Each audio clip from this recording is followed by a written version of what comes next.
नमस्कार, TV9 मराठीमध्ये आपलं स्वागत। मी प्रज्ञा आणि बुलेटिनच्या सुरुवातीलाच मोठी बातमी आहे। पुण्यातील कार्यक्रमात फडणवीसांना 2 कॉल आल्याचं पाहायला मिळालं। स्टेजच्या बाजूला जाऊन फडणवीसांनी फोनवरून संवाद साधला। यावरती राऊतांना प्रश्न विचारला असता त्यांनी मर्द कोपऱ्यात जाऊन बोलत नाहीत तर खुलेआम बोलतात अशी टीका केली आहे।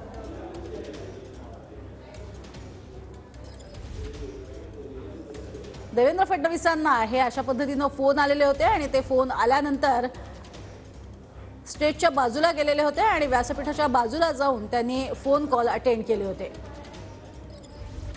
पुण्यामध्ये फडणवीसांचा कार्यक्रम सुरू आहे आणि तो कार्यक्रम सुरू असताना फडणवीस 2 वेळा फोनवरती कोपऱ्यात जाऊन बोलतायत। त्यांच्यामध्ये देखील जागा वाटपाचा तिढा अजून सुटलेला नाहीये। बघा, तो त्यांचा प्रश्न आहे, त्यांचा प्रश्न आहे। ते कोपऱ्यातच जाऊन बोलतात ना। कोपऱ्यात कोण बोलतात? मर्द कोपऱ्यात जाऊन बोलत नाही, मर्द समोर खुलेआम बोलतात।